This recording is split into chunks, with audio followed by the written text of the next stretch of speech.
Son univers est fait de mots qui courent partout. Il s'échappe de son imaginaire, tapisse les murs de son appartement et guide ses pas où qu'elle se trouve.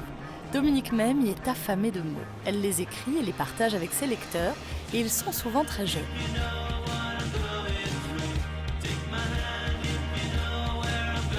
Les deux idées sont extraordinaires. Il faudrait que tu puisses écrire les deux idées. Ils se sont beaucoup amusés parce que c'est ça aussi, il faut que ce soit ludique. De Corté où elle est née à Ajaccio où elle vit, Dominique Même y est auteur de contes pour enfants, petits et grands. Ça fonctionne comment un café littéraire ?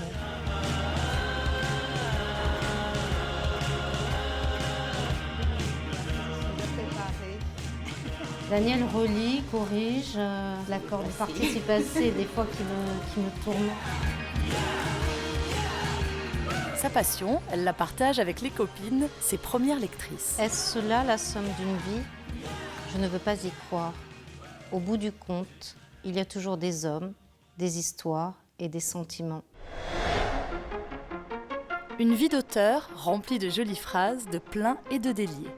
Je ne sais pas s'il faut y voir un symbole, mais on est vraiment ici sur une terre d'écriture. Des sanguinaires, Alphonse Daudet a posté une partie de ses fameuses lettres de Montmoulin. C'est magnifique ici. Elle a vraiment bien fait de me donner rendez-vous dans ce lieu exceptionnel.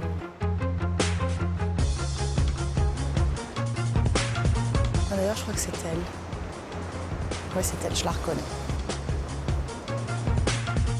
Bonjour Dominique. Bonjour Marie. Je suis contente de vous rencontrer.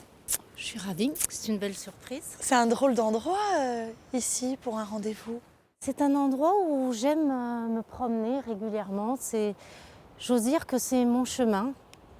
C'est mon chemin quand j'ai des difficultés pour écrire. Je regarde la nature qui change tout le temps et ça me fait changer aussi de point de vue sur les choses, sur certains passages. Donc je me promène souvent, très souvent. En même temps, vous êtes en éveil avec la nature, mais en veille complète sur l'écriture. Vous ne prenez pas de notes, c'est pas un Non, lieu absolument pas. de Non. travail. Non, pas du tout.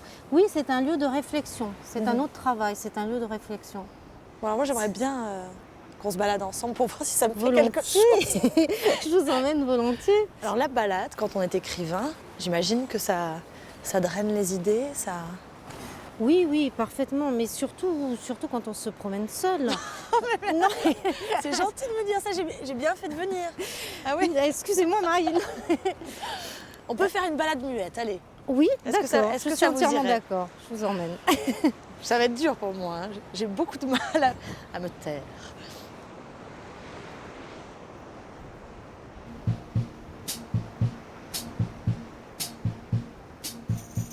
La mer, comme une image du flux et du reflux de l'existence, une jolie pensée poétique pour nous installer au milieu des livres, dans le salon de Dominique.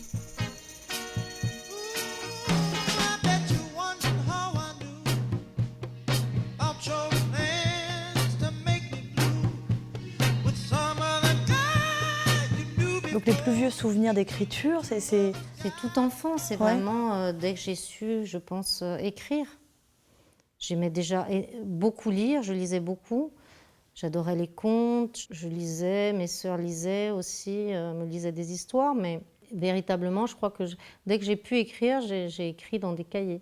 Vous étiez une petite fille discrète, Ah oui, j'étais sage. sauvage, presque muette, je parlais très peu. Ma mère dit toujours que lorsque on pouvait me poser dans un endroit, revenir 2 heures plus tard, j'étais au même endroit. C'est terrible. Mais moi, dans cet endroit, il se passait plein de choses parce qu'en même temps, j'observais les choses. L'écriture pour les enfants, c'est venu à quel moment ? C'est venu avec finalement les lectures que je faisais à ma fille. Il s'est trouvé un moment où nous étions toutes les deux en vacances et où je n'avais pas pris de livre avec moi. Et j'ai commencé à lui raconter, à lui inventer des histoires, et une histoire de petits légumes. Et le lendemain, encore un légume, et encore un légume, encore un légume. Et voilà, et c'est comme ça que sont venues les histoires pour enfants. C'est pour ça que ça ne pouvait pas s'arrêter uniquement au livre, et il fallait les rencontrer, ces enfants, et travailler avec eux, faire des ateliers. Oui, alors là, c'est véritablement un grand bonheur parce que les enfants sont très spontanés et ils n'ont pas encore l'âge où ils vont se censurer. C'est-à-dire qu'ils ont un âge où ils se permettent beaucoup. Et ça, c'est extraordinaire. De bons légumes qui peuplent joliment le jardin secret de Dominique Memmi. En lui chuchotant à l'oreille les mots qui parlent aux enfants, la tomate, le radis et le haricot lui ont inspiré des contes fantastiques qui sont devenus un beau succès d'édition.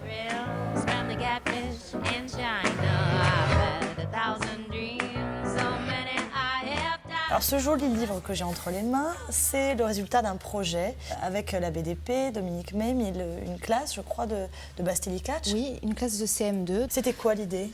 Donc l'idée, voilà, c'était de faire participer les enfants à l'atelier d'écriture. Donc nous, en bibliothèque, donc nous voyons que c'est de plus en plus demandé, donc notamment par les bibliothécaires, mais c'est vraiment une demande aussi donc des enfants. Vous avez pensé à Dominique? On a pensé à Dominique, oui. Donc j'avais vu donc ses ouvrages, Les Contes du potager, Les détectives du potager. J'avais trouvé ça vraiment extraordinaire. Comment vous avez travaillé du coup quand vous avez été sollicité, Dominique? Vous avez pensé à quoi? Pourquoi un almanach? Alors, un almanach, parce qu'en fait, j'ai trouvé un almanach du XVIIe siècle. C'est un almanach gourmand. Et voilà, c'était ça qui était intéressant. C'était s'approprier ce vocabulaire désuet et en faire quelque chose de drôle, d'actuel avec les enfants. Donc, je leur ai permis en fait de jouer avec quelque chose d'élaboré, de châtié et de déstructurer ce langage. Et c'était aussi un prétexte pour leur apprendre, parce que c'est très important, c'est ce que j'ai voulu faire aussi dans les contes du potager et dans les détectives, c'est apprendre que ce que nous mangeons, c'est aussi culturel. Ce n'est pas seulement l'histoire d'une tomate, c'est aussi apprendre d'où vient la tomate. C'est notre culture, c'est-à-dire comment elle est parvenue jusqu'à nous par les conquistadors. Et c'était le même propos, c'était apprendre des choses sur les légumes. Parce que là, on est quand même un petit peu éloigné du conte des potagers. On n'est pas dans la personnalisation des fruits et des légumes. On est vraiment dans leur intérêt, d'où ils viennent, comment ils poussent, voilà. Ils sont croquants sous la dent. On développe leur aspect gustatif. On donne envie de les manger, en fait, là, dans ces histoires. Et en plus, c'est très drôle pour les enfants d'imaginer, de personnifier, de s'imaginer en cornichon. C'est très drôle. Ils se sont beaucoup amusés parce que c'est ça aussi, il faut que ce soit ludique. Et en les amusant, ils arrivent à faire des choses extraordinaires, ils arrivent à rimer. Vous me montrerez comment vous faites avec les enfants? Ah oui, volontiers.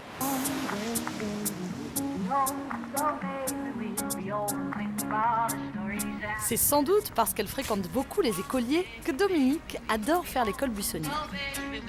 Et lorsqu'elle se rend dans une bibliothèque pour animer un atelier d'écriture, elle prend souvent le temps de vivre et des chemins de traverse.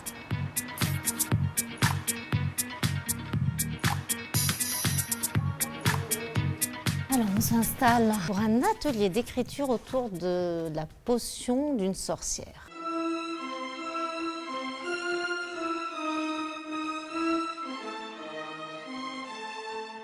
Une griffe de chat, une aile de chauve-souris, un ver de terre. Un poil de singe.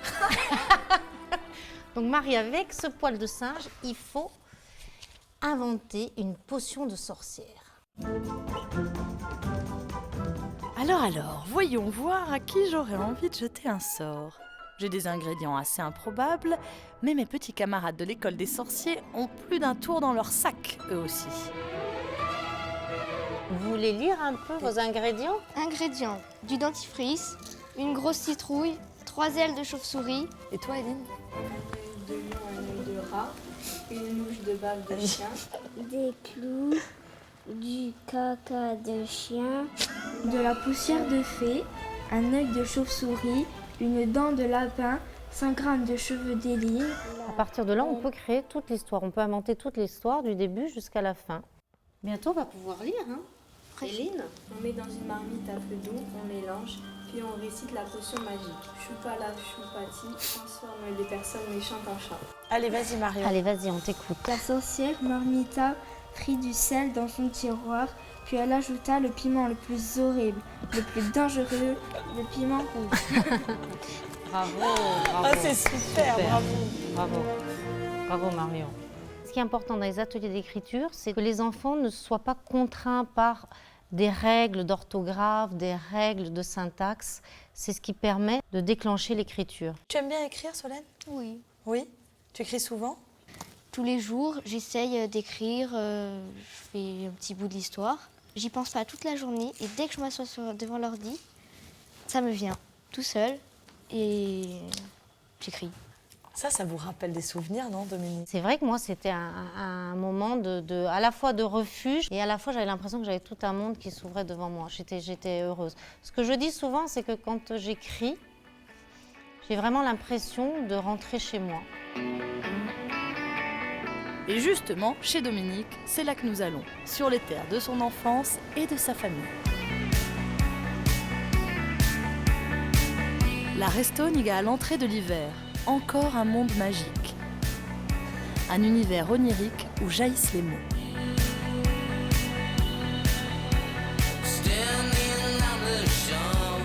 Ce retour aux sources sur les chemins de l'enfance installe la confidence. Dominique me parle de sa jeunesse à Corté avec ses 3 sœurs, de ses premiers flirts sous les ramures des arbres de la Restoniga, de son père, trop tôt disparu alors qu'elle était encore enfant, et de cette volonté qui la tenaille toujours d'ouvrir des fenêtres sur des ailleurs qu'elle imagine.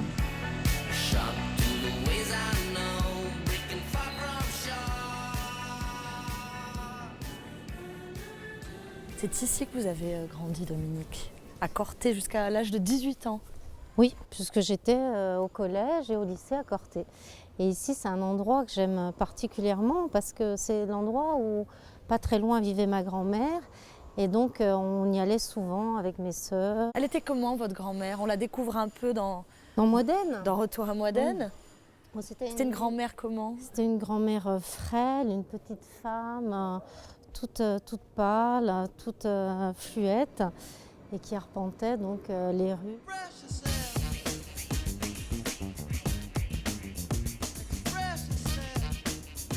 Elle était douce avec vous? C'est une grand-mère gâteau? Non, pas tant discrète, que ça. plutôt. Non, plutôt discrète, pas tant gâteau que ça. Tiens, et là, je me rends compte qu'on a refait les La peintures, façade, ouais. la façade, c'est magnifique comme ça. C'est très, très beau. Il y avait des booms, on organisait des booms avec les... En fait, c'était des lieux où les catéchèses laissaient à notre disposition des salles. Pour que les enfants de Corté les ados puissent s'amuser. Et pas très loin, alors là, c'est la fameuse épicerie où était tout le temps ma grand-mère. Voilà, et plus loin, c'est sa maison, juste derrière, en contrebas. Alors on y va? On y va. Elle cuisinait, votre grand-mère? C'est surtout ma maman qui cuisinait beaucoup. Ma grand-mère, elle faisait souvent un peu les mêmes choses, mais on adorait, c'était un lieu de rencontre, sa maison. Je me suis toujours demandé ce que les statues pouvaient montrer du doigt comme ça. Et on va se dire que celle de Gafford, il nous montre la route vers Villanove. Loin derrière les montagnes, nous avons rendez-vous là-bas chez son éditeur. Car l'univers artistique de Dominique Même, il n'est pas peuplé seulement des tomates, de laitue et de potirons. Elle écrit aussi pour les grands, en trempant sa plume dans une encre qui rend les mots plus sérieux. Dans Mémoire de Corse et Retour à Modène, Dominique Même y quitte le monde des enfants pour nous parler aussi de son vécu.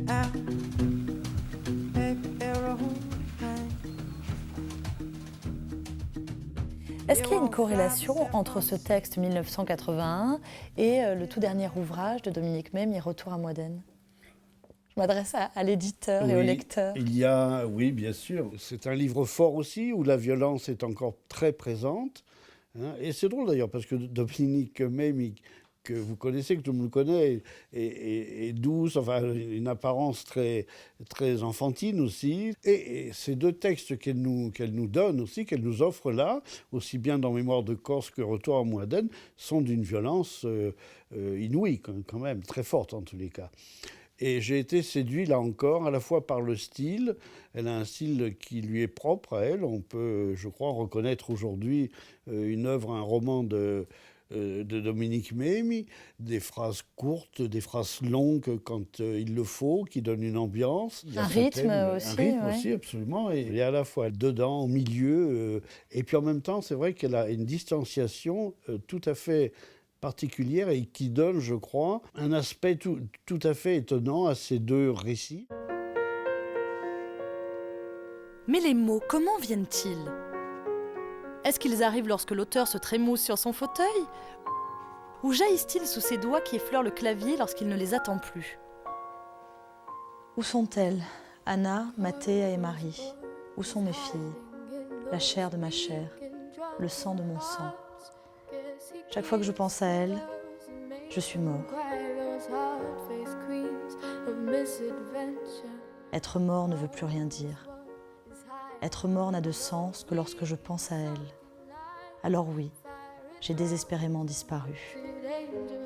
Qui pourra leur dire mon histoire? Qui saura leur raconter les choses de ma vie, les choses que j'aimais faire? Voilà comment commence ce livre, Retour à Moisden, Dominique. Comment vous avez trouvé votre écriture, votre signature? On trouve pas sa signature. Je crois que quand on est... Moi, j'ose dire que l'écriture, c'est presque une fatalité. On ne décide pas d'écrire, c'est l'écriture qui vous choisit. Quand l'écriture vous choisit, eh bien, vous faites avec et vous commencez à écrire. Et puis, plus vous écrivez, mieux vous écrivez. C'est aussi beaucoup de travail, l'écriture. Ce n'est pas uniquement, comme on peut imaginer souvent, une inspiration. Si vraiment on se contente de l'inspiration, on n'écrit pas, ou très peu. C'est-à-dire c'est une discipline, il faut écrire tous les jours, ou si on n'écrit pas tous les jours, en tout cas quand on s'y met, écrire 4-5 heures d'affilée. Parce que c'est sur la durée que l'écriture peut véritablement exister. Mais c'est une hygiène de vie? Oui. C'est très ennuyeux. Non, mais c'est vrai, souvent je dis, c'est un écrivain, c'est très ennuyeux, parce que c'est quelqu'un qui a un rythme de vie... justement très régulier, très répétitif. Il faut écrire tous les jours quand on commence véritablement l'écriture. Mais l'écriture, ça arrive à la fin du travail.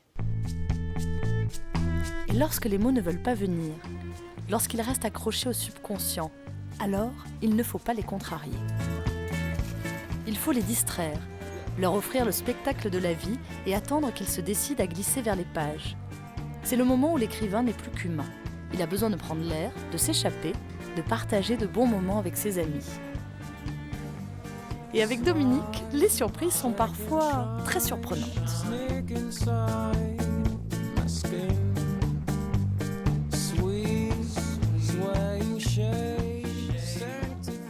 Ah, Dominique, qu'est-ce que tu nous as préparé?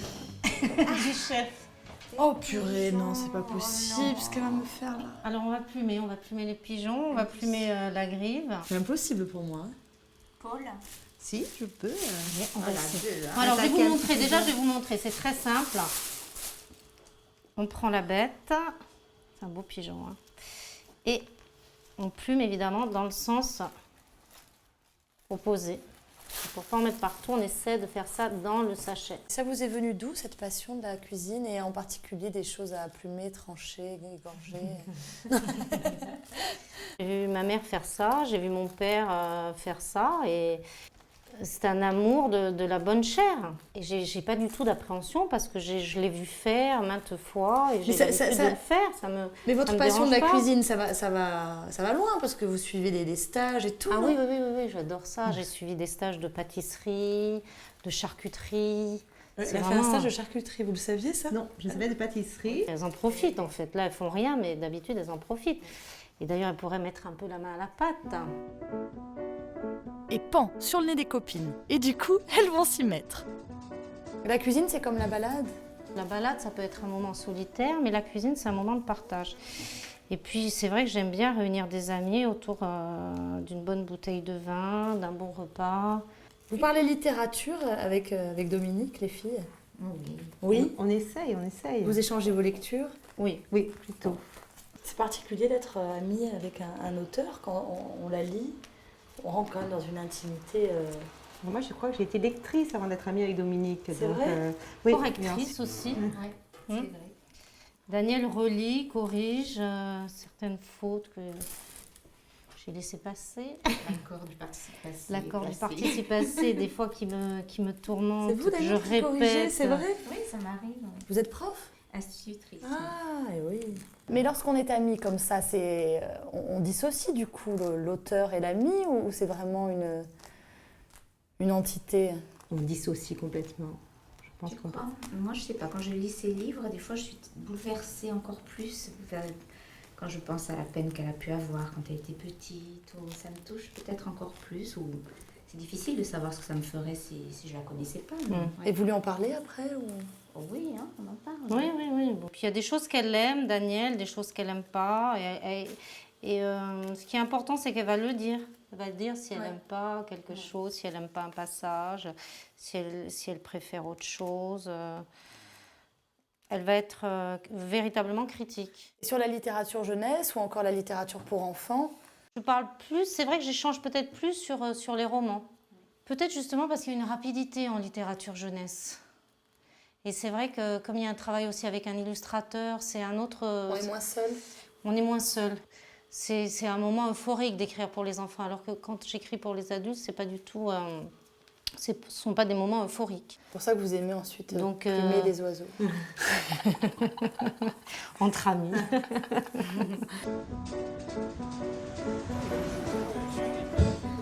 Et pour casser la routine de l'écrivain isolé, Dominique a d'autres recettes encore. Pour elle, il ne suffit pas d'écrire des livres, il faut ensuite les expliquer, les commenter, et c'est ce qu'elle fait dans son café littéraire.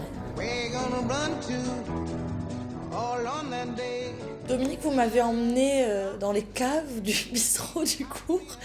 Pour quelle raison nous sommes là avec Odile Piron, qui est auteure aussi? En fait, c'est Odile qui a eu l'idée de s'installer au bistrot du cours et qui a dit, tiens, ce serait intéressant finalement de croiser nos livres pour un café littéraire. Ça fonctionne comment un café littéraire? Je fais un bref résumé du livre. Et ensuite, j'essaie de poser des questions à l'auteur, justement, sur ses intentions, sur la genèse de son roman, et essayer aussi de faire intervenir le spectateur, le lecteur, même s'il n'a pas lu.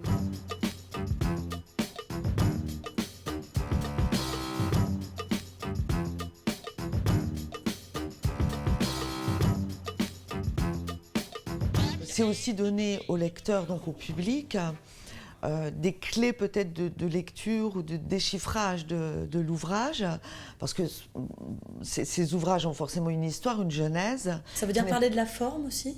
Parler de la forme, oui, bien sûr. Parler de ce qui n'est pas écrit. Oui. Mais alors, on imagine que les personnes qui vont venir assister à ce café littéraire et qui vont vous questionner, certainement, auront lu vos bouquins, que ce soit Bruit en ce qui vous concerne ou Retour à Modène.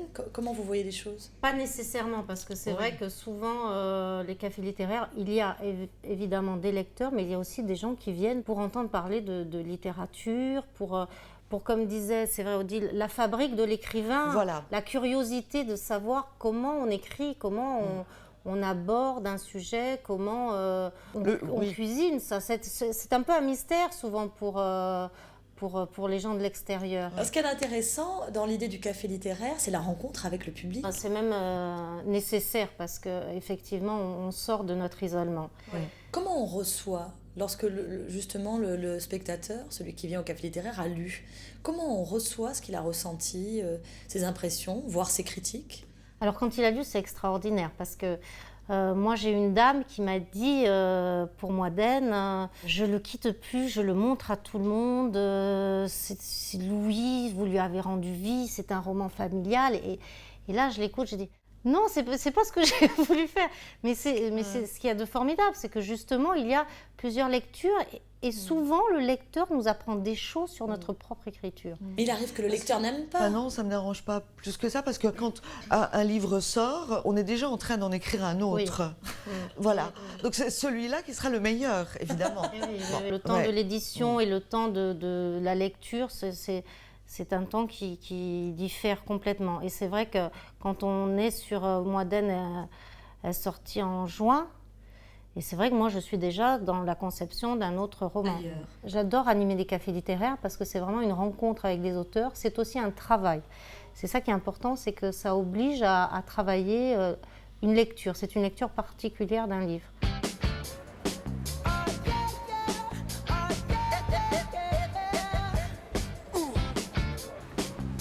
Est-ce cela la somme d'une vie? Je ne veux pas y croire. Au bout du compte, il y a toujours des hommes, des histoires et des sentiments. Quels que soient leurs sentiments, ils ont existé.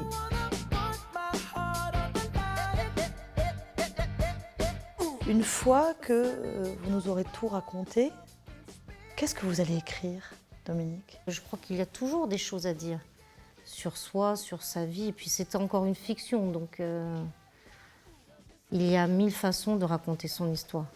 Donc pas d'inquiétude. Pas d'inquiétude.